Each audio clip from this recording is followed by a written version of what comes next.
Aquí en este Evangelio de Juan, en el capítulo 7, donde estamos ahorita, conociendo al Señor más conforme a los Evangelios. Algunos hemos leído ya el Evangelio de Juan, algunos no hemos leído el Evangelio de Juan. Y juntos podemos venir a la casa del Señor a escuchar esta preciosa historia, que fue una realidad. No fue un mito, no fue una fábula, no fue un invento de un hombre, sino que esta fue la historia que el Señor nos dejó para que la escudriñemos nosotros los cristianos. Ha sido criticada, juzgada, ha sido vista con un valor muy bajo. Nosotros como cristianos hemos valorizado el Evangelio, la palabra del Señor, estos 4 evangelios que el Señor nos ha dejado en su palabra, que son los únicos registros que podemos tener nosotros para confirmar que esto es una verdad. Cada vez que yo voy a los evangelios, por leer los evangelios y estudiar los evangelios, quedo convencido que esta es una verdad. Me impacta tremendamente la palabra del Señor, todos los acontecimientos, desde su nacimiento, en cómo aconteció, hasta a la ascensión, cuando el Señor ascendió al cielo. Esto es algo tremendamente grande, hermanos, que nos quedamos impresionados. Pero aún así todavía necesitamos nosotros escucharlo siempre, porque como humanos por naturaleza somos pecadores y ahorita somos impactados y mañana ya otra vez necesitamos ser impactados otra vez. Entonces esto es de cada día ser impactados por la palabra del Señor, leyéndola, escuchándola, memorizándola, viviéndola, acordándonos de ella siempre. No podemos olvidar la palabra del Señor. Y qué bueno que podemos estar en este capítulo 7 aquí de este Evangelio de Juan. Hay muchos lugares donde no se enfocan mucho en el Señor. Hay muchos lugares donde es considerado como un templo y desafortunadamente el Señor no es el tema. El tema es otra cosa. El tema es cómo puedo yo alcanzar victoria. El tema es cómo puedo yo prosperar. El tema es de ver a estos hombres grandes que estuvieron en la Biblia, ¿verdad? Y olvidando también lo que el Señor hizo. Todos estos hombres que vemos en el Antiguo Testamento, hermanos, estuvieron por una razón, para preparar el advenimiento de Jesucristo. Desde Abraham, Dios ahí dejó una promesa con ese hombre, de que en su simiente todas las naciones iban a ser bendecidas, y no iba a ser las naciones bendecidas por ese pueblo, sino solamente por el Mesías, Jesucristo, que vino a darnos la salvación. Esa nación nos ha ayudado en mucho, pero el que más nos ha ayudado es el Mesías, Jesucristo. Esa es la simiente en que todas las naciones iban a ser bendecidas, y Dios dejó esa promesa con ese hombre para que esa promesa después se cumpliera, y más después un profeta profetizara esto también, otra promesa al rey David. Y otra vez vemos que no fue por David, sino que fue que el Señor estaba preparando el advenimiento otra vez de su Hijo, y no tan solo nomás venir a ser bendición para todas las naciones, sino que también iba a ser rey. Y no nomás iba a ser un rey temporal, iba a ser un rey que se iba a sentar en el trono de David para siempre. Y después nos damos cuenta que esto parece que ya no iba a acontecer, porque nos damos cuenta que este pueblo cayó en desobediencia. Mas Dios en Génesis dejó una promesa para la tribu de Judá, por medio de este hombre Judá, que Dios prometió que de él iba a surgir un rey. Nos damos cuenta que después de que todo ese pueblo fue eliminado, y también Judá, que también fue llevado a Babilonia por 70 años por desobediencia, cuando regresaron para atrás fueron los únicos, pero Dios todavía mantuvo su promesa para que su Hijo viniera para redimir a los que él iba a salvar. Los que creyeron antes fueron redimidos por la fe, y los que creemos hoy en Cristo Jesús somos redimidos también igual por la fe en Cristo Jesús. Y ahí es donde la redención de Dios se encierra, en el Antiguo como en el Nuevo, en todos los que hemos creído. La ley no nos pudo salvar, porque la ley era como un espejo. Cada vez que vemos la ley, nos vemos que nosotros le faltamos al Señor. En este caso lo podemos ver así cuando somos sinceros y vemos que no podemos cumplir con la ley. Un día le vamos a fallar. Santiago nos dice en una de sus epístolas, en la epístola que tenemos en la Biblia, en uno de sus capítulos, nos enseña Santiago que si le fallamos a Dios en uno de los mandamientos, en una parte de la ley, hemos quebrado toda la ley. Entonces esto es lo que es el hombre, esta es la condición del hombre. El hombre es pecador, el hombre busca salvación. ¿Dónde la va a hallar? Desesperadamente la busca en ídolos, la busca en la religión, la busca en la tradición, pero nos damos cuenta que el único que puede dar salvación es el que cree en Cristo Jesús, porque Cristo Jesús es el único que nos puede dar la salvación, bendito sea su nombre. La semana pasada nos dimos cuenta de la injusticia que hubo, que fue la plaga, ese es el pecado, la plaga del corazón, la injusticia que hubo en esos hombres como también lo hay en nosotros. Esto es lo que hay en nosotros. Esto estuvo en los fariseos, esto estuvo en los escribas, esto también estuvo en los saduceos, en todos esta fue la injusticia. Los saduceos, hermanos, eran enemigos de la verdad que Jesús hablaba. Jesús habló la verdad y ellos eran enemigos a ella. Y por esa razón ellos procuraban matarlo. Eso es lo que vimos la semana pasada, que ellos procuraban matar a Jesús. Hermanos, y ya nomás quedaban, cuando nosotros vemos este evangelio en el capítulo 6, 7, 8, vamos a ver solamente meses que quedan solamente para que el Señor vaya a la cruz. Estos no son años, estamos hablando rápidamente, estos son los meses. Juan se enfoca en los meses, en los últimos meses ya en estos capítulos, se enfoca en los últimos meses que le quedan al Señor. Y nos damos cuenta de que aquí en estos últimos meses es donde empieza a acelerarse el odio, empieza a crecer el odio en contra de Jesús por medio de estos hombres, los fariseos, los escribas y los saduceos. Esta es la naturaleza del hombre y el hombre siempre ha querido quitar a Jesús. Nosotros como seres humanos matamos a Jesús en la cruz del Calvario porque ahí ellos nos representaron a nosotros también la naturaleza del hombre. Matamos a Dios en la cruz, como se ha dicho, pero Él resucitó en el tercer día. Jesús fue Dios, Jesús es Dios, Él está a la diestra de Dios. Entonces nos damos cuenta nosotros de esto cuando vemos nosotros los evangelios. En ningún otro lugar lo vamos a poder ver así. Si en la iglesia no se enseña como una institución el evangelio y quién es Jesucristo y quién somos nosotros, nunca lo vamos a saber. Solamente vamos a suponer estas cosas. Por eso vemos hoy en tiempo que hay una ignorancia en las Escrituras. La mayoría no lee la Biblia, la mayoría no la estudia, la mayoría no tiene el tiempo. Hay una ignorancia, hay una superficialidad hoy en estos tiempos, hoy también. Y siempre ha pasado esto. Entonces, si en la iglesia no se enseña de Cristo, nadie lo va a saber. Solamente vamos a ser cristianos, llamados cristianos. ¿Será importante saber esto? Claro que sí. Porque si no va a haber confusión, amados. Si no sabemos nosotros quién es Jesús, cómo fue Jesús, vamos a creer en cualquier Jesús que hay. Hay muchas sectas que tienen ellos supuestamente a Jesús como un Salvador, como un Dios, pero ese no es el Jesús que está en los evangelios.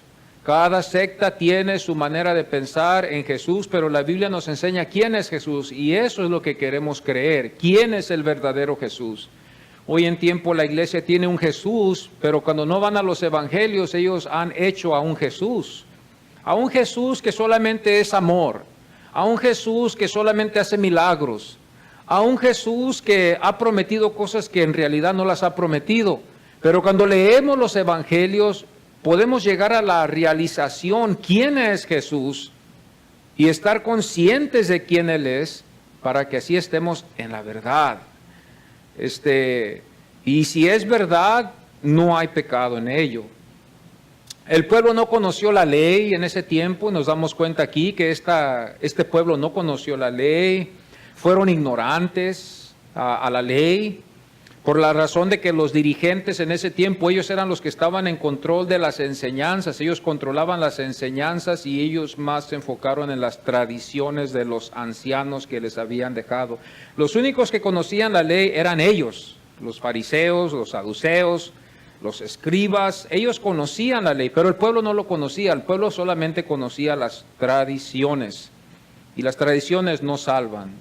La ley tampoco salva, pero los únicos que conocían la ley eran los dirigentes en ese tiempo. Y Jesús supo esto. Había una gran ignorancia, había una superficialidad, había tradición y había injusticia.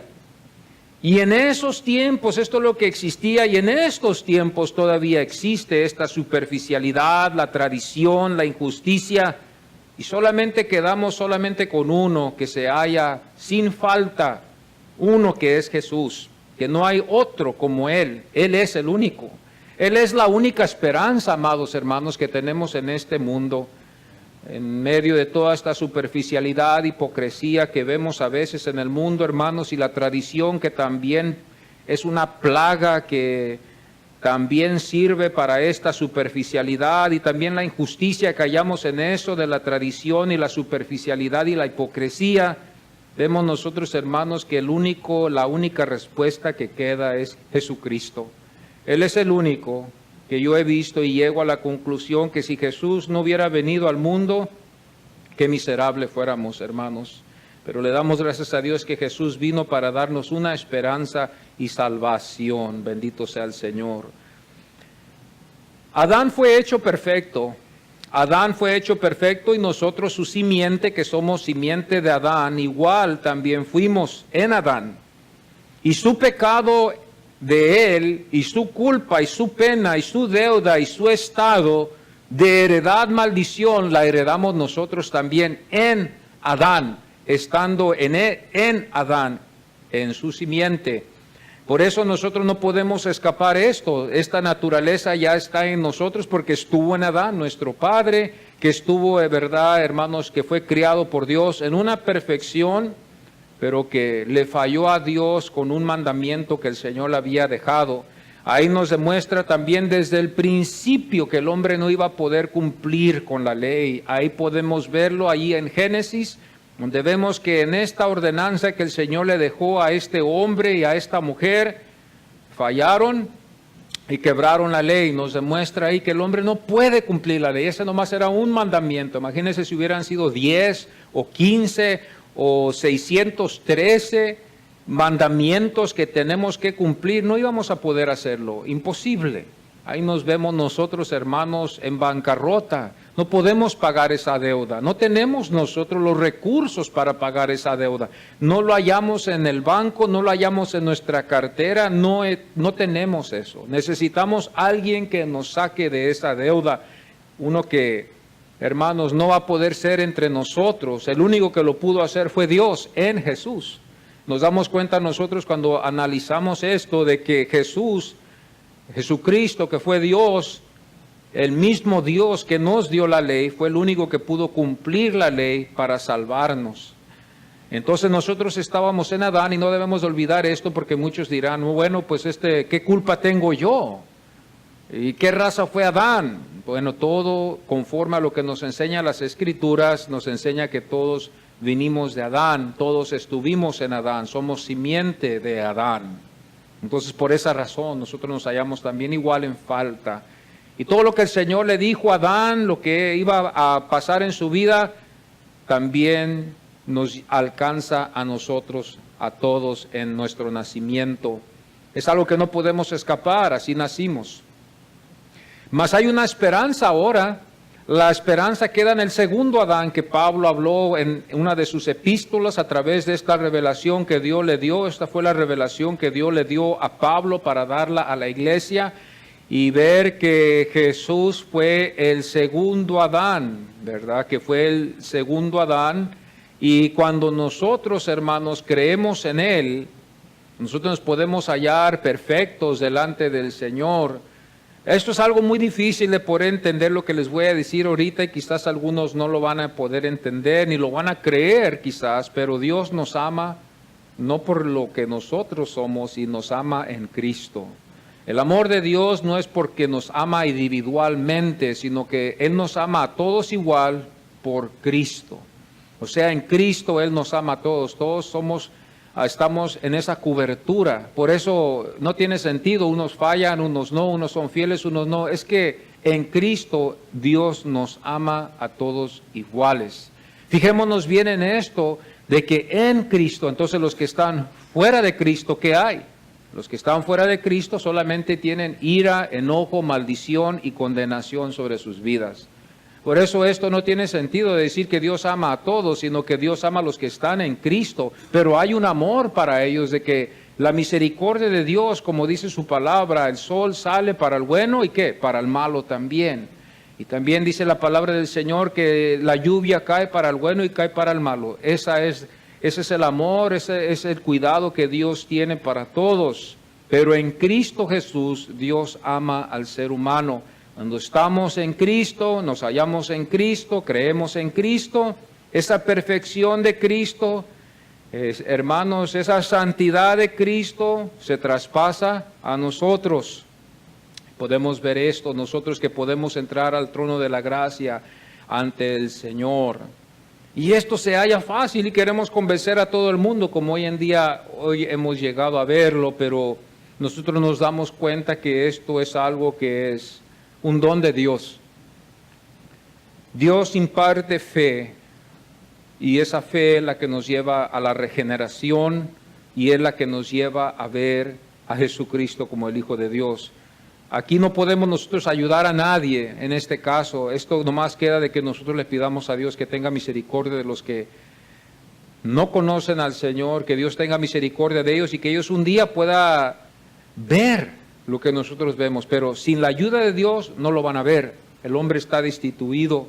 Entonces aquí nos queda a nosotros con más desesperación de buscar al Señor, de pedirle al Señor por estas almas, que Dios tenga misericordia de ellos para que ellos puedan ver lo que nosotros vemos. Esto no nacemos con esta virtud, con esta capacidad de ver a Jesús como Dios. Esto es algo que Dios nos ha dado a nosotros. Este es un don de Dios, no de nosotros. La fe es un don de Dios, el Espíritu Santo es un don de Dios.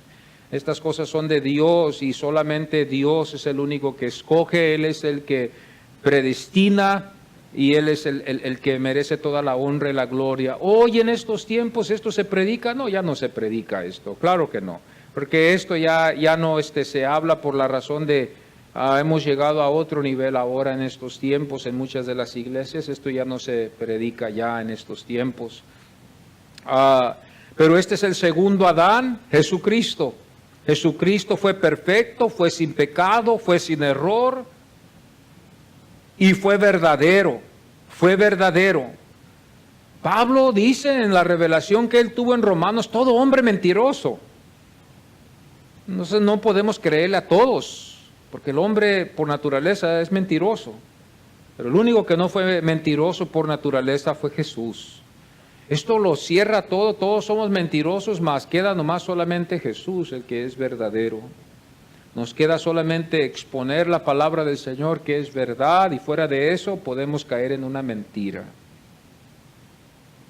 Eso es lo que Pablo nos enseña. En él podemos solo hallar salvación. Este es el estado del hombre y de Jesús. El hombre que está fuera de Jesús y el estado de Jesús. Vamos a ir a Juan al capítulo 7 y vamos a ir al versículo 14 y vamos a ponernos en pie, amados hermanos, y vamos a leer esta lectura también. Vamos a leer en el capítulo 14 al 36. Y vamos a ponernos en pie y vamos a leer la escritura en el nombre del Señor. Capítulo 7, versículo 14 al 36. Para darnos cuenta de lo que vamos a estar hablando hoy en esta mañana. Mas a la mitad de la fiesta subió Jesús al templo y enseñaba. Y se maravillaban los judíos diciendo, ¿cómo sabe este letra sin haber estudiado? Jesús le respondió y dijo, mi doctrina no es mía, sino de aquel que me envió. El que quiere hacer la voluntad de Dios conocerá si la doctrina es de Dios, o si yo hablo por mi propia cuenta. El que habla por su propia cuenta, su propia gloria busca, pero el que busca la gloria del que le envió, este es verdadero, y no hay en él injusticia. ¿No os dio Moisés la ley y ninguno de vosotros cumple la ley? ¿Por qué procuráis matarme? Respondió la multitud y dijo, demonio tienes, ¿quién procura matarte? Jesús respondió y les dijo, una obra hice y todos os maravilléis. Por cierto, Moisés os dio la circuncisión, no porque sea de Moisés, sino de los padres. Y en el día de reposo circuncidáis al hombre. Si recibe el hombre la circuncisión en el día de reposo para que la ley de Moisés no sea quebrantada, ¿os enojáis conmigo porque en el día de reposo sané completamente a un hombre? No juzgáis según las apariencias, sino juzgad con justo juicio. Y decían entonces unos de Jerusalén, ¿no es este a quien buscan para matar? Pues mirad, habla públicamente y no le dicen nada. ¿Habrán reconocido en verdad los gobernantes que este es el Cristo? Pero sabemos de dónde es, mas cuando venga el Cristo nadie sabrá de dónde sea. Jesús entonces, enseñando en el templo, alzó la voz y dijo, a mí me conocéis y sabéis de dónde soy. Y no he venido de mí mismo, pero el que me envió es verdadero, a quien vosotros no conocéis. Pero yo le conozco porque de él procedo y él me envió. Entonces procuraban prenderle, pero ninguno le echó mano porque aún no había llegado su hora. Y muchos de la multitud creyeron en él y decían, el Cristo cuando venga hará más señales que las que éste hace. Los fariseos oyeron a la gente que murmuraba de él estas cosas, y los principales sacerdotes y los fariseos enviaron alguaciles para que le prendiesen. Entonces Jesús dijo, todavía un poco de tiempo estaré con vosotros y iré al que me envió. Me buscaréis y no me hallaréis, y a donde yo estaré vosotros no podréis venir. Entonces los judíos dijeron entre sí, ¿a dónde se irá este que no le hallemos? ¿Se irá a los dispersos entre los griegos y enseñará a los griegos? ¿Qué significa esto que dijo, me buscaréis y no me hallaréis, y a donde yo estaré, vosotros no podréis venir? Podemos tomar nuestros asientos, amados hermanos. Este es el estado del hombre y el estado de Jesús. El estado del hombre y el estado de Jesús. Este es el hombre por naturaleza y este fue el hombre en Jerusalén, este fue el pueblo, estos fueron los de Jerusalén. Este es el estado que nos representa a nosotros, ¿quiénes somos nosotros? Nos damos cuenta que había, hermanos, usted lo puede ver, que hubo confusión, hubo diferentes opiniones acerca de Jesús, hubo una inseguridad de hablar de Él. No había un conocimiento pleno de la ley, ni de las promesas, ni de los salmos, porque nos damos cuenta aquí que ellos, hermanos, por temor no lo sabían, no lo tenían todo bien seguro para creer en Él totalmente como se debería de haber creído, como nosotros hemos creído. Esto fue en Jerusalén, esto fue en el lugar donde ellos fueron a adorar. Y había mucho judío de diferentes lugares porque era la fiesta de ellos. Esta era la fiesta de las cabañas de ellos, donde ellos se reunían, y de diferentes lugares venían los judíos para celebrar en Jerusalén. Jerusalén se llenaba de judíos de diferentes lugares, y aún los de Jerusalén allí estaban también. Era un tiempo donde estaba llena ese lugar, esa ciudad. Nos damos cuenta que había de diferentes clases de opiniones. Venían de Galilea, habían los que estaban de Jerusalén, y luego también los que venían de otros lugares extranjeros que eran judíos, que también iban a esa fiesta, estaban ahí también con Jesús. Y por eso vemos nosotros aquí que había diferentes opiniones de Él, no lo conocían muy bien. Los fariseos procuraban matarlo entre la multitud de la gente, lo odiaban al Señor, procuraban matarlo, lo querían pescar. Ya quiero que ustedes entiendan que estos eran los últimos meses ya. Ya la ira, el enojo, el odio ya había escalado al punto de querer prenderlo y matarlo ya. Pero no lo iban a hacer entre el pueblo porque ellos tenían cuidado y tenían temor del pueblo. Porque sabían que algunos del pueblo lo procuraban, como también Juan el Bautista, y hubo ese temor, estos hombres tenían temor, pero sí lo querían matar. Y siempre que el Señor hablaba, allí estaban ellos, los fariseos, los saduceos y los escribas, hablando en contra de lo que Él enseñaba. Estuvieron en contra de las enseñanzas del Señor, como hoy en día. Vemos nosotros diversidad de personas que piensan diferente de Jesús, pero en realidad no saben de Jesús, porque no han leído las Escrituras. Si nosotros no leemos las Escrituras, ¿cómo vamos a saber de Jesús? Esto se requiere una profundidad, se requiere estudiar, se requiere escuchar el Evangelio, se requiere escucharlo de alguien que podemos considerar y tener la confianza de que nos está hablando con la verdad. En el versículo 1, mis hermanos, nos damos cuenta nosotros que en todo este contexto vamos a ver que lo procuraban matar. Desde el versículo 1 ahí nos enseña. El versículo 6 nos enseña también que la hora no llegaba para dar su vida. Ya eran meses, algunos dicen que eran como 8 meses que quedaban para que el Señor fuera a la cruz, pero antes ir también al Sanedrín para que ellos hicieran una injusticia de juzgarlo hermanos, en la madrugada, cuando no era justo. Ellos lo juzgaron injustamente, lo acusaron de falsedades. Ellos estaban buscando cómo matarlo. Pero en el versículo 1 de este capítulo nos damos cuenta que en esto es lo que estaba aconteciendo en todo el contexto. Lo procuraban matar. La hora no llegaba, dice el versículo 6. El versículo 11 también nos damos cuenta que lo estaban buscando. En el versículo 12 nos damos cuenta que estaban murmurando de Jesús. Había miedo, dice el versículo 13. Pero también al mismo tiempo vemos que había también que este pueblo se maravillaba de las enseñanzas de Jesús. Esto lo hallamos en el versículo 15, donde dice, se maravillaban de lo que Él enseñaba.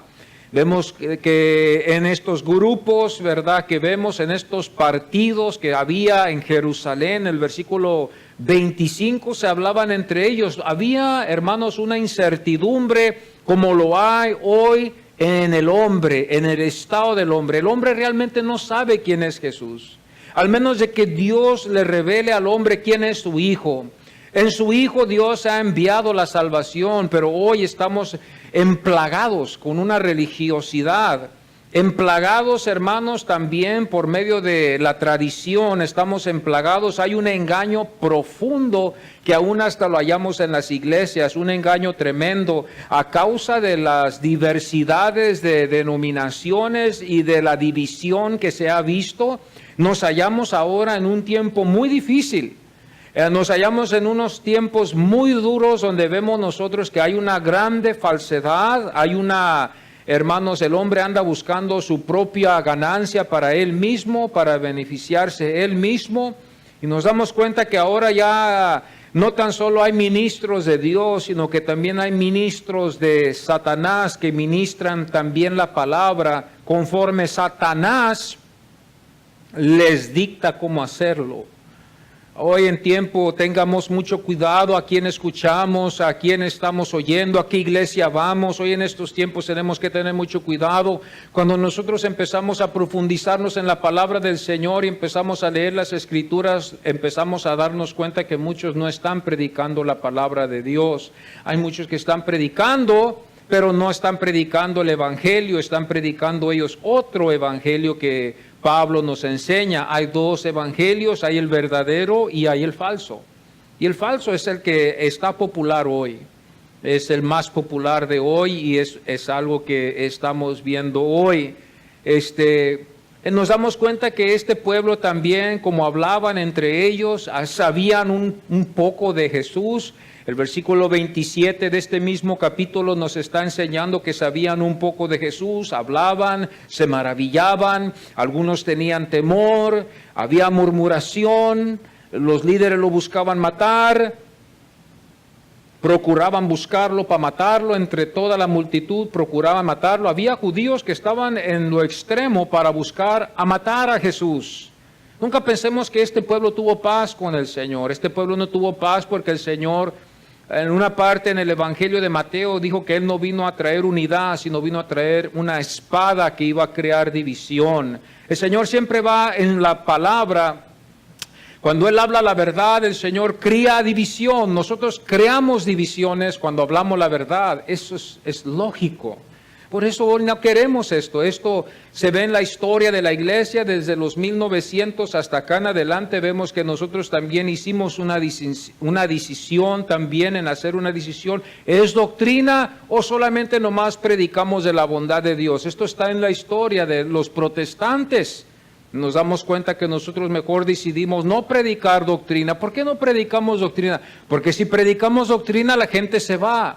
Si predicamos doctrina, la gente se ofende. Si predicamos doctrina, no vamos a estar en acuerdo en muchas cosas. Y entonces la iglesia llegó a la conclusión de que mejor no prediquemos doctrina. Y hoy en estos tiempos la iglesia, muchas de las iglesias no tienen doctrina, no están estudiando doctrina, no hablan de Jesús. Por eso nos vamos a dar cuenta que los mensajes son muy diferentes ahora a los que escuchamos a otros predicadores. En muchas de las iglesias más populares, las más populares son las que se han alejado más del Señor, que no predican la doctrina, porque ellos están conscientes que la doctrina trae división. Estaba yo escuchando a un pastor hablar que una vez él tuvo un almuerzo con otro pastor y el otro pastor le dijo a él: ¿tú no sabes que todos los libros que tú estás escribiendo están creando una división en el cuerpo? Y el otro pastor le dijo una pregunta: ¿es verdad o es mentira? Es verdad. Bueno, es verdad. Si es verdad, ¿qué se puede hacer? La verdad se tiene que predicar. Si es mentira y está creando división, entonces tenemos que darle un alto.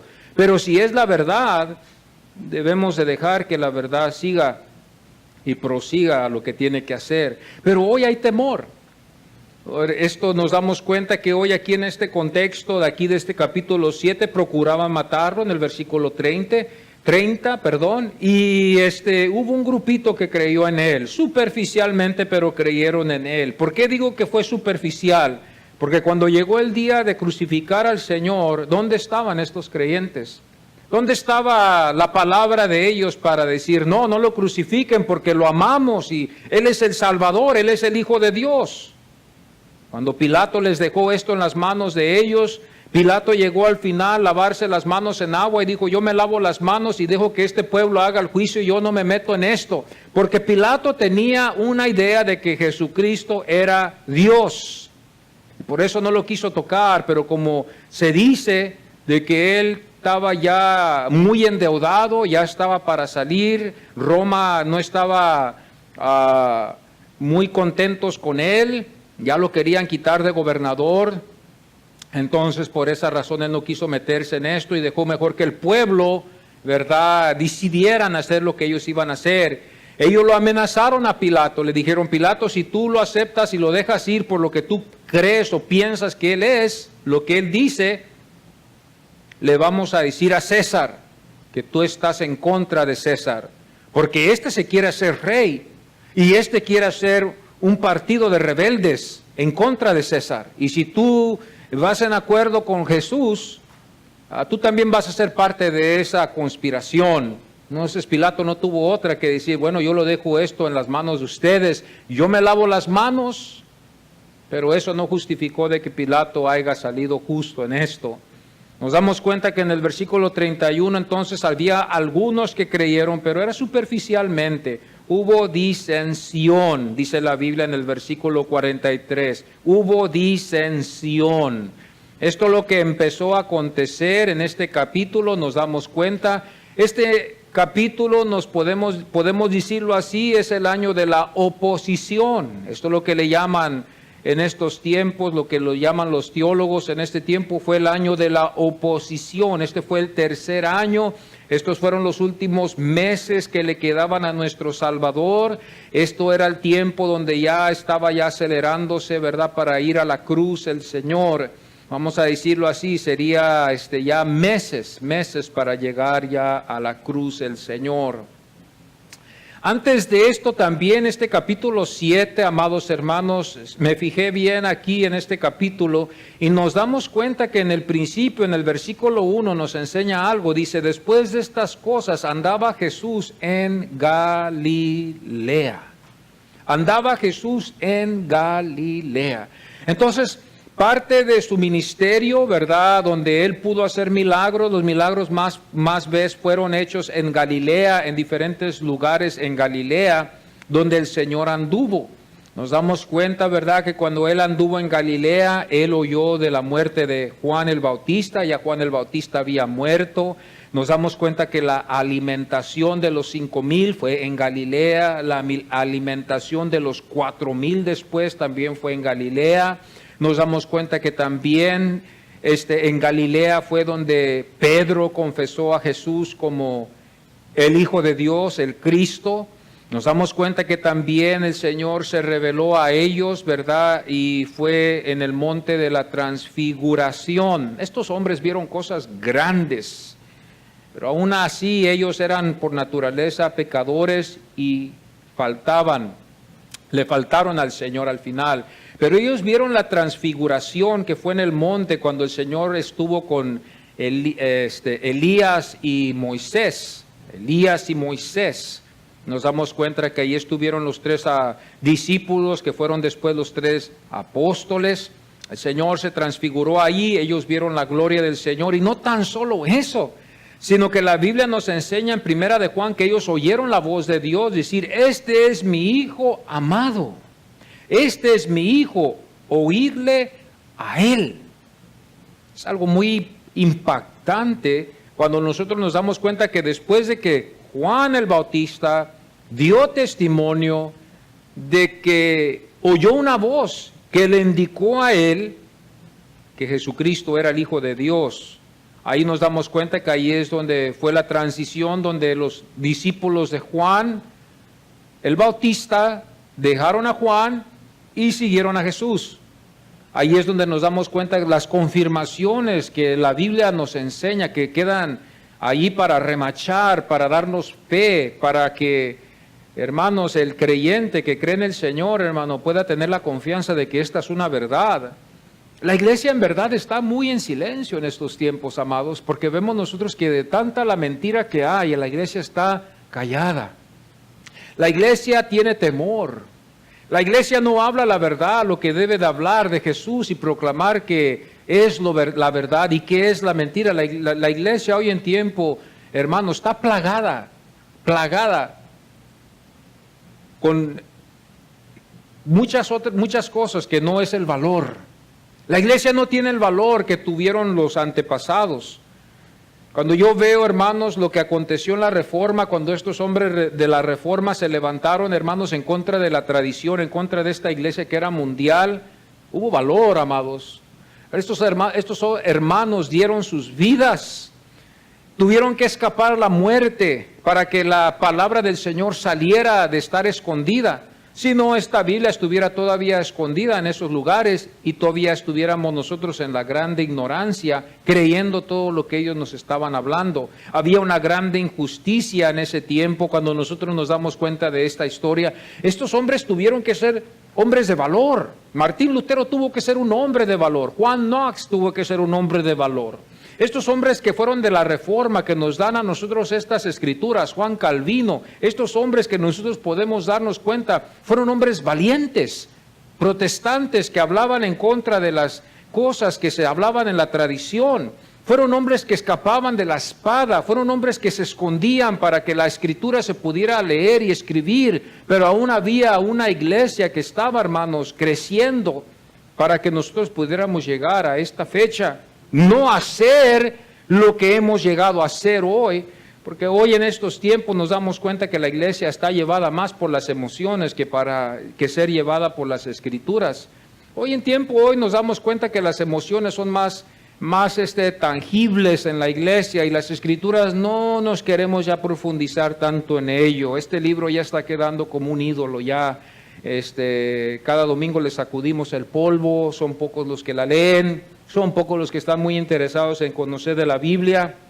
Hay hermanos que están interesados, pero la mayoría no está interesada en la Biblia, están llenas de polvo. No hay un interés en la palabra de Dios, por muchas pueden ser diversidad de razones que no estudiamos las escrituras, puede haber diferentes razones por qué, pero la cosa es de que antes estos hermanos de la Reforma estudiaron las escrituras, fueron dados al estudio, fueron hombres que estudiaron la doctrina, Fueron hombres que prepararon el fundamento para que nosotros pudiéramos llevar a cabo esta palabra hasta la fecha. Pero hemos llegado, hermanos, a desviarnos en todo esto. Estoy yo leyendo un libro, ¿verdad? El acaso de los incrédulos, ¿verdad? Por este hombre Roger Dixon. Y estaba él en su libro hablando de que llegó el tiempo, ¿verdad? De la era de los 1800, cuando hubo un descubrimiento de la evolución, que estas son sugerencias de esto, de sugerir o son suposiciones, ¿verdad? Que ellos suponen, ¿verdad? Que esto fue la evolución y que no fue realmente Dios el que creó los cielos y la tierra, esto fue la evolución. Y lo que pasó es que los hermanos no estábamos preparados para refutar esas doctrinas. No estábamos preparados y lo que pasó fue que esta teoría de la evolución surgió y creció, pero en realidad, hermanos, tiene muchas fallas. Hay muchas fallas que hemos llegado, que han emplagado a todas las escuelas, los colegios y todo lo que nosotros podemos imaginar, a todo el mundo lo ha emplagado. Y por eso nuestros hijos a veces vienen para atrás de las escuelas, regresan para atrás, hermanos, confundidos, si en verdad fue Dios el que crió los cielos y la tierra o si fue la evolución. Pero porque no estuvimos preparados, por esa razón, hermanos, esto surgió. Y es triste esto, ¿verdad? De lo que, a lo que estamos llegando. Vemos la evolución, vemos que la iglesia está llevada por los sentimientos más que la palabra de Dios, de escudriñar las escrituras. Estamos llevados por las emociones, estamos llevados por los sentimientos, estamos llevados por espíritus que no sabemos que si son de Dios. Estamos hablando de cosas, hermanos, que estamos pensando nosotros, ¿verdad? Que son reales, pero que quizás no son, porque no hemos investigado, no hemos estudiado esto. Y esto le da lugar a que el hombre haga lo que él quiere. Aquí le da lugar al hombre a hablar lo que él quiere. Aquí le da lugar al hombre a hablar sus mentiras porque no estamos estudiando la lectura. Este es el estado del hombre. Había partidos, estos dirigentes, ¿verdad?, que estaban controlando al pueblo, como hoy en día también los dirigentes que están controlando la tradición. Este es el estado que había en el hombre, en su corazón. Este es el estado de confusión que había en Jerusalén. Lo podemos ver en los versículos 26, 27. El versículo 30, el versículo 31, el versículo 32, como lee, el versículo 25 dice, ¿no es este quien buscan para matar? El versículo 26 dice, ¿habían reconocido en verdad los gobernantes? Estas son preguntas, son dudas, son argumentos que había en las mentes de estas gentes. El versículo 27 dice, pero sabemos de dónde es. Ellos pensaban que conocían a Jesús, ya porque Él venía de Galilea, y ya que ellos sabían de que era de Nazaret, ellos pensaban que Él era de Nazaret y que Él había nacido en Nazaret. Y claro, esto puede surgir, pero cuando nosotros nos damos cuenta que Él no nació en Nazaret y que nació en Belén, porque después nos damos cuenta que Mateo dice que Él iba a ser llamado Nazareno, pero no había nacido en Nazaret, nomás iba a ser llamado así. Nos damos cuenta que la gente, hermanos, también murmuraba de Él, como hoy en tiempo. Este es el pueblo que había en ese tiempo. Este es el pueblo en el que estamos hablando nosotros. Este es el estado del hombre en Jerusalén. Ahora vamos a ver el otro lado de la moneda, donde nosotros nos damos cuenta que en Jerusalén, aquí vamos a ver el estado de Jesús, que trajo conflicto. El estado de Jesús que trajo conflicto. ¿Qué es lo que trajo conflicto? Yo hago la pregunta para desarrollar esta idea, este tema. Su origen trajo conflicto, su enviador trajo conflicto y la verdad que habló Jesús trajo conflicto. La verdad siempre trae conflicto, siempre va a traer conflicto. Mejor hablemos mentiras para que no traiga conflicto.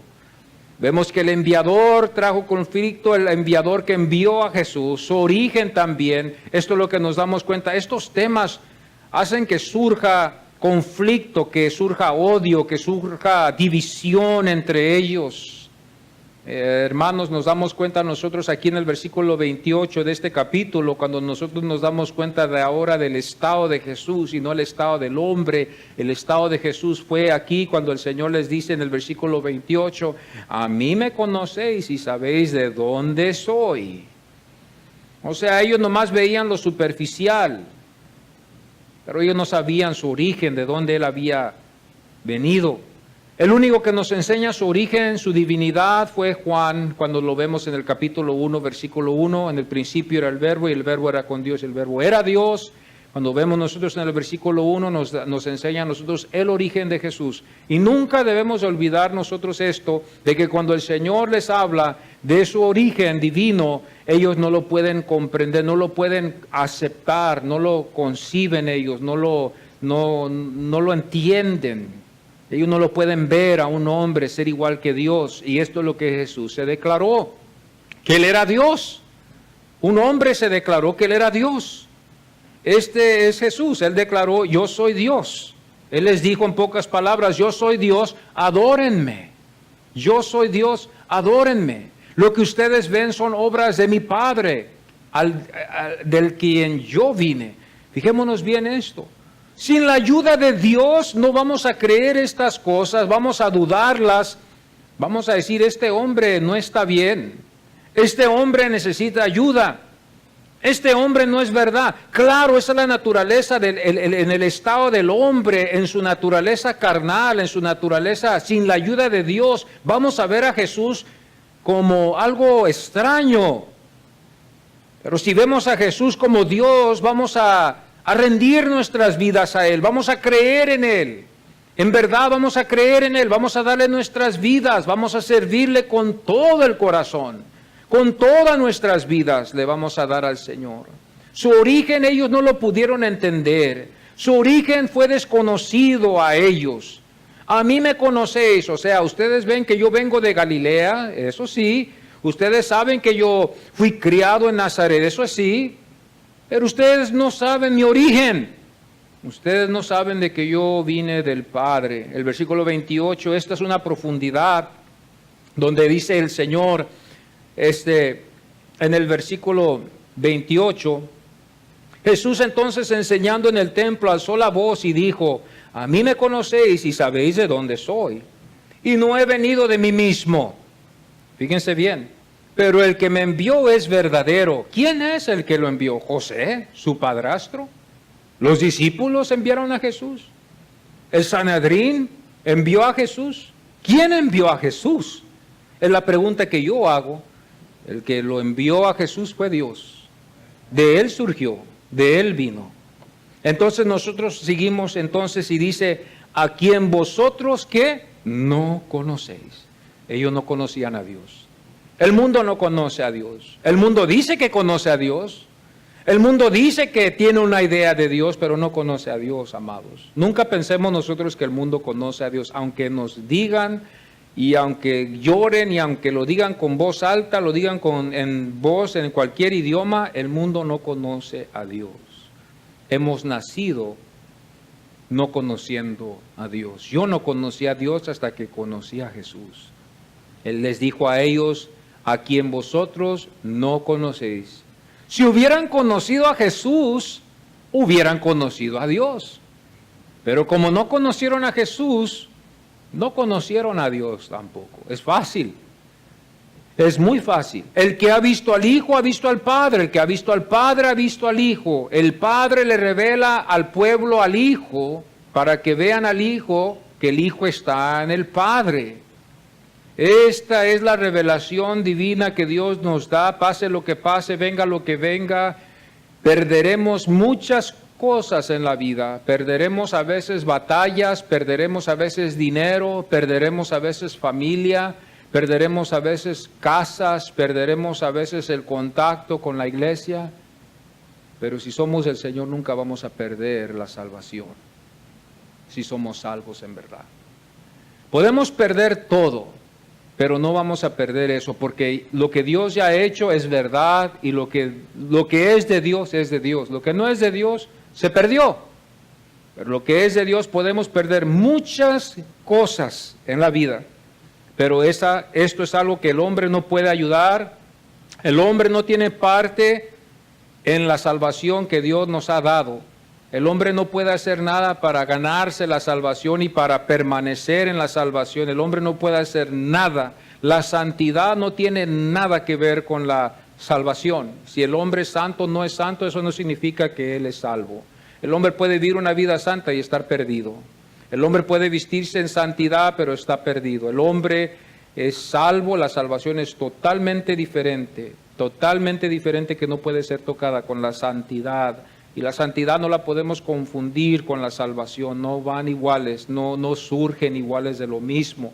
El versículo 28 dice, y no he venido de mí mismo, para que ellos pudieran entender que el Señor no había sido el que se llamó Él mismo, que Él fue, hermanos, enviado por Él mismo. Esto no fue de carne, esto no fue de parientes, esto no fue de los hermanos que lo estaban tratando de animar a ir también a Jerusalén. Nos damos cuenta que Él les responde a ellos en el capítulo 7, más al principio les dice, mi hora no ha llegado, yo voy a esperar al Padre, su hora de ustedes está siempre presente. Ustedes pueden ir y salir, pueden entrar, pueden hacer lo que ustedes quieren, pero yo voy a esperar hasta que el Padre me diga y me indique cuándo yo voy a ir a esta fiesta, si voy a ir a esta fiesta. Yo no he venido de mí mismo, su origen era divino, estaba bajo la orden de su Padre. Aquí es donde venimos en conflicto, porque aquí es donde muchos se pueden confundir y decir, pero ¿cómo puede ser que Él es Dios, pero también estuvo bajo ordenación, pero también al mismo tiempo tuvo autoridad como Dios?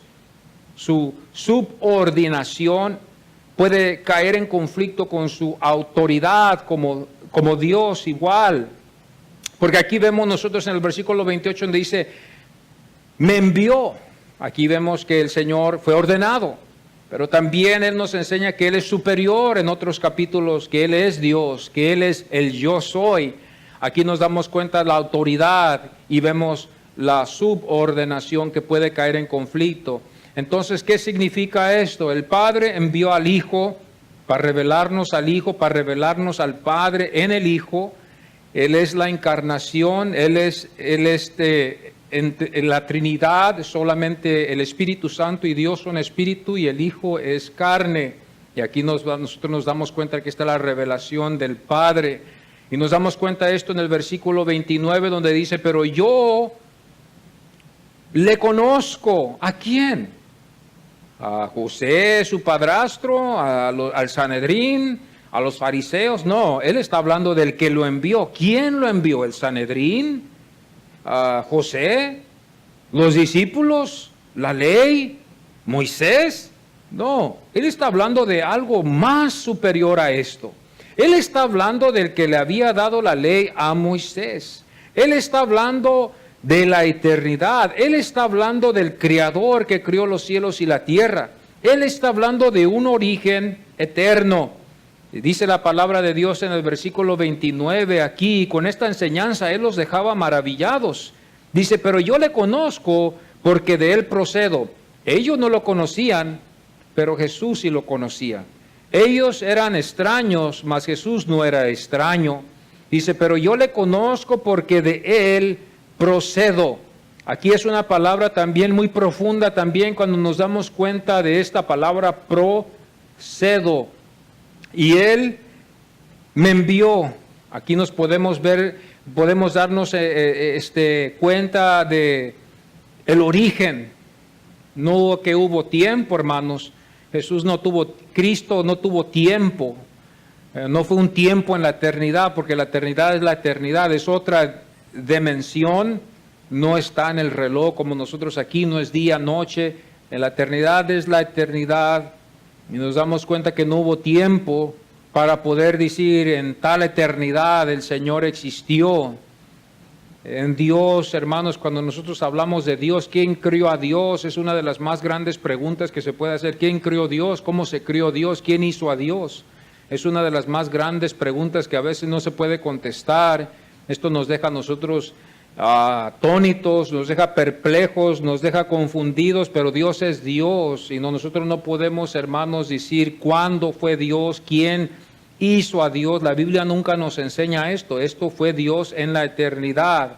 Y cuando Dios, hermanos, Dios estaba en la eternidad, allí estaba también Cristo con Él. Cuando la palabra habla que en el principio era el verbo y el verbo era con Dios, estamos hablando de que este verbo con el cual Dios hizo que las cosas fueran, Dios dijo sea la luz y fue la luz. Él es el que habló primero. Nos damos cuenta que el primero que habló en la Biblia fue Dios y dijo sea la luz y fue la luz. Y ese poder, esa potencia fue Cristo, esa potencia creadora, donde la Biblia también nos enseña que Dios crió los cielos y la tierra con su palabra, con el verbo. Entonces nos damos cuenta que ese era el verbo que estaba aquí presente con ellos. Aquí por eso muchos pueden llegar a muchas cosas en decir, ¿lo podemos creer en total de que Él es Dios? ¿Él es 100% Dios? Cuando nosotros estemos en la eternidad, lo vamos a ver a Él como Él es. A Dios nunca lo vamos a poder ver y entender en su grandeza. Solamente el Hijo es el único que conoce al Padre en su totalidad. Hemos llegado así a verlo esto. Dios es eterno. Hay una profundidad muy profunda que nunca llegaremos nosotros, ni aún en la eternidad, llegar a entender a Dios en su completo, en todo. Pero al Hijo lo vamos a poder ver cuando estemos nosotros con Él en la eternidad, por la promesa que Él nos dejó en Juan, cuando Él dijo que Él se tenía que ir y les dijo a ellos, no se turbe vuestro corazón. Y después les dice, yo voy a prepararnos un lugar, a prepararles a ustedes un lugar. Y eso significa que Él iba a regresar para atrás por ellos iban a estar donde Él iba a estar. Todos los creyentes que han creído en Cristo Jesús, solo en Jesús, como los reformadores lo han dicho, solo la Escritura, solo Jesús, solo la fe. A Dios sea la gloria, estas 5 solas que nosotros nos damos cuenta que también la iglesia se ha alejado. Y tiene mucho sentido, hermanos, porque solo se reflejan las Escrituras. La Escritura es lo que nos lleva al entendimiento de Jesús. La fe es la que nos salva, bendito sea el nombre del Señor. Aquí entonces nos damos cuenta que en el versículo 29 dice, pero yo le conozco, el Señor sí lo conoce.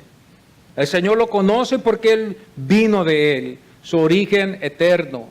Él fue, hermanos, el que lo envió aquí para salvar a lo que se había perdido. Yo soy un creyente en creer que Dios vino a salvar, no todo el mundo. Dios vino a salvar solo a los que Él había llamado. Yo soy un grande creyente de eso y no estoy desesperado ni tampoco preocupado de quién se va a salvar y quién no se va a salvar. Los que se van a salvar son los que Dios tiene y los que Dios no tiene no van a ser salvos. Nosotros podemos hacer muchas cosas para querer salvar a todo el mundo, pero el único que va a salvar va a ser Dios a los que Él quiere. Nos damos cuenta nosotros que esta decisión queda solamente de Dios y nosotros solamente tenemos que orar, pedirle al Señor, Señor, ten misericordia de esto. Esto, hermanos, nos deja en un estado donde tenemos que hacer una decisión y vemos nosotros a esto y decimos, Señor, gracias porque me salvaste, porque en realidad el amor y la salvación no fue para todos, fue para algunos solamente, que hoy en día ya esto ya no se cree. Hoy en día muchos dicen, no, Dios vino a salvar a todo el mundo. Y si Dios vino a salvar a todo el mundo, vamos a hablar de los casos que ya no son salvos, que están ya destinados a ir al infierno. Esa es una derrota, porque el Señor vino a salvarlos, mas los perdió. Entonces aquí es donde se cuenta la derrota, donde están destinados para el infierno, pero están esperando la sentencia, la última sentencia que les queda a ellos. Esto es algo que la iglesia ya no habla.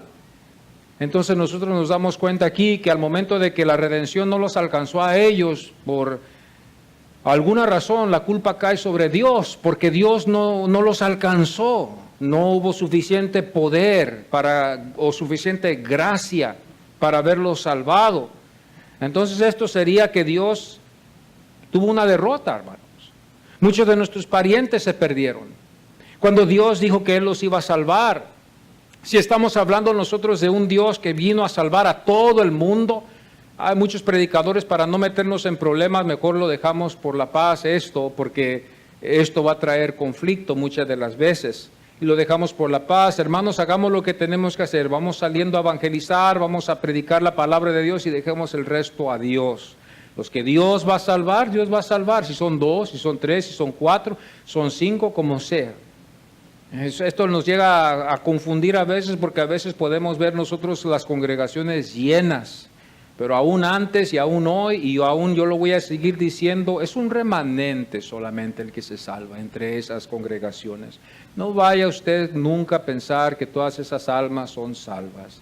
Dice el Señor en su palabra, muchos me dirán en aquel día, Señor, Señor, yo eché fuera demonios, yo prediqué tu palabra, yo profeticé, pero muchos de ellos no conocieron a Dios. Esos son los milagros que hoy en día están surgiendo muchas de las veces, predicadores que están predicando su evangelio, que están engañando a miles de personas por la razón de que no hay fundamento bíblico. Cuando no hay fundamento bíblico, cuando no hay conocimiento en la Biblia, podemos ser confundidos.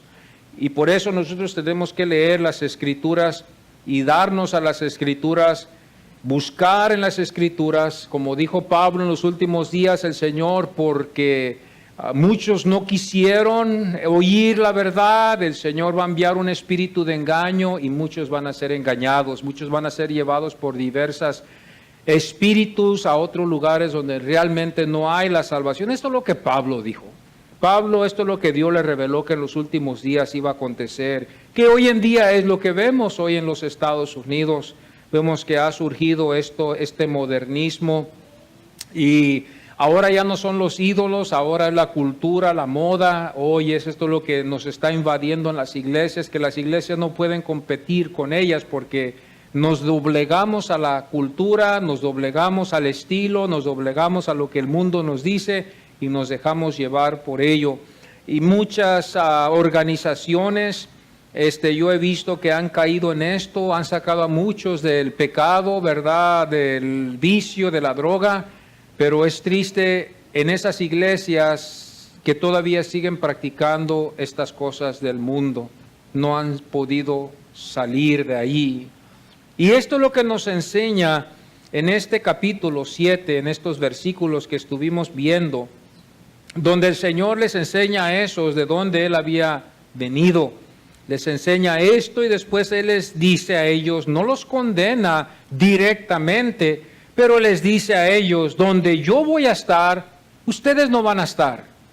Donde yo voy a ir, ustedes no van a ir. Dice el versículo 34, me buscaréis y no me hallaréis, y a donde yo estaré, vosotros no podéis estar. Esto es algo que por favor les pido que ustedes tengan mucho cuidado. Cuando el Señor está hablando de buscarlo a Él, hay un tiempo solamente que se va a buscar y después ya Dios deja. Aquí nos damos cuenta que hay un tiempo para todo. Y aquí nos damos cuenta que va a haber un tiempo donde no lo buscaron, pero lo van a buscar, ya no lo van a poder hallar.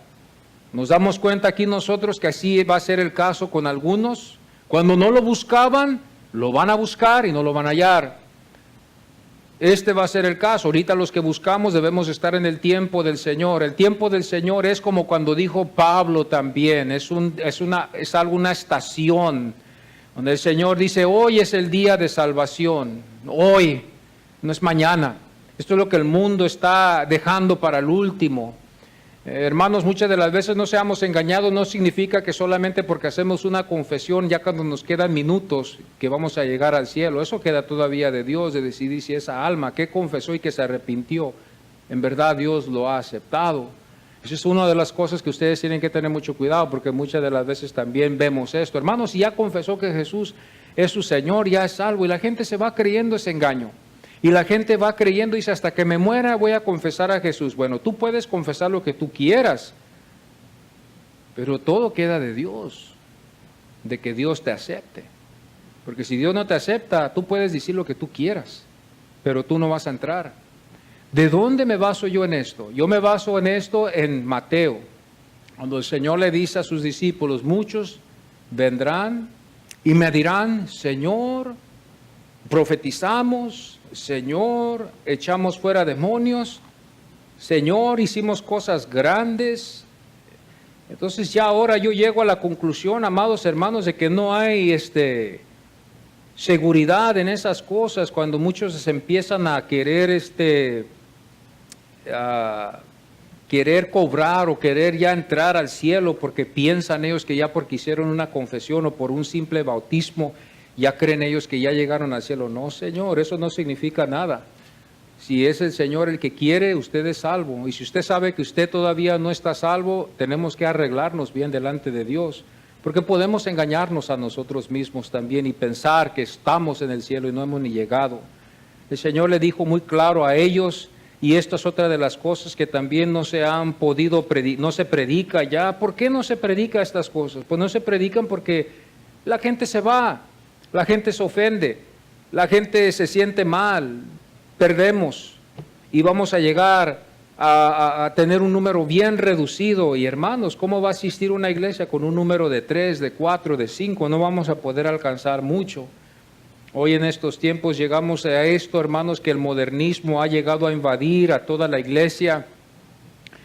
Y hoy ya no se predica el evangelio, hoy estamos más preocupados en cómo podemos diluir la palabra, que no sea tan fuerte. Porque cuando vamos a predicar la palabra de Dios, que no sea tan fuerte, que no se hable de pecado, que no se hable que hay un pecador, que no se hable, hermano, de que necesitamos a Jesús como nuestro Salvador, porque eso va a ofender a más de 3 o 4 en ese grupo. Mejor hablemos otra cosa, mejor hablemosles mejor que Dios les ama, ¿verdad? Porque así todos aceptan el amor de Dios, ¿verdad que sí? Vamos a decirle que Dios les ama. No tiene sentido entonces, si Dios me ama, pues ¿para qué me va No tiene sentido de que Dios me ame y que me vaya al infierno. No tiene sentido. ¿Cómo Dios va a contradecirse a él? Yo te amo y te voy a enviar al infierno, ¿no? El que Dios ama, Dios lo atrae a él. El que Dios ama lo redime, lo salva, lo cuida, lo preserva. En las luchas vamos a perder, como dije, dinero, trabajo, casa, familias, hijos y quizás hasta matrimonios. Pero si somos salvos, la salvación no se va a perder, si es de Dios. Nosotros no podemos hacer nada para añadirle y darle más. Dios es el que hace todo. Entonces a esto llegamos a la conclusión de que este fue el estado de Jesús y el estado del hombre. Vamos así, hermanos, a concluir con este tema por hoy y vamos a orar y pedirle al Señor que Él sea el que nos ayude a cada uno de nosotros y que Él sea el que nos sostenga hasta la última hora. Que sea Él, que no sea yo, que sea Él el que me sostiene, que no vaya a ser yo pensando que sí y que no es verdad. Vamos a ponernos en pie, amados. Queda de que nosotros examinemos nuestras vidas y las veamos cómo están. Si usted dice que usted es salvo y usted se va a ir al cielo, tiene que ver el fruto que hay en su vida. Examine su vida hoy. Y si usted sabe que usted necesita del Señor, puede hoy pedirle al Señor: Señor, aquí estoy, ayúdame. Ayúdame, Señor, para seguir adelante. Padre, Señor, aquí estamos en tu presencia en esta mañana, Señor. Y te damos muchas gracias por concedernos escuchar tu palabra, Señor, el estado que estamos nosotros y en el estado que está Jesús. Señor, te damos gracias porque tú viniste para salvarnos y redimirnos de la muerte, del pecado, Señor. Nos viniste a redimir y darnos la salvación, a darnos tu Santo Espíritu. Tu Santo Espíritu, tú se lo diste a tu pueblo, a tus hijos, a los que son tuyos, Señor. Gracias te damos que tu Espíritu está con nosotros, los que somos creyentes, Padre. Tú nos has sellado ya, son las arras que nos han comprometido. No todos tienen las arras. El mundo no tiene las arras, la promesa del cielo. Esto es algo que tú escoges hoy en estos días. Perdónanos, Señor, que nos hemos desviado de tu palabra. Perdónanos que hemos decidido hablar con otras cosas. Perdónanos que nos hemos desviado de valorizar la muerte de Jesucristo. Perdónanos, Señor, que le quitamos el valor a tu amor, Señor, y tu amor es tan grande, Señor, hacia los tuyos, Señor. Perdónanos que tenemos miedo, Señor. Perdónanos, Padre. Ayúdanos, Señor, como luces resplandecer. Jesús murió en la cruz y Él le dijo a sus discípulos: también ustedes van a morir. Ustedes también van a ser perseguidos como yo fui perseguido. Pero la salvación queda, Señor, en la eternidad. Allí está la eternidad, la salvación. Perdónanos, Señor, que nos hemos desviado, Señor. Perdónanos, Padre. Perdóname y ayúdame a mí, Señor, a seguir predicando tu palabra, Señor. A predicar tu palabra a este pueblo, a los que escuchan allá afuera, que están escuchando este mensaje, Señor, Que sea tu Espíritu Santo que salve a los que tú vas a salvar, Señor.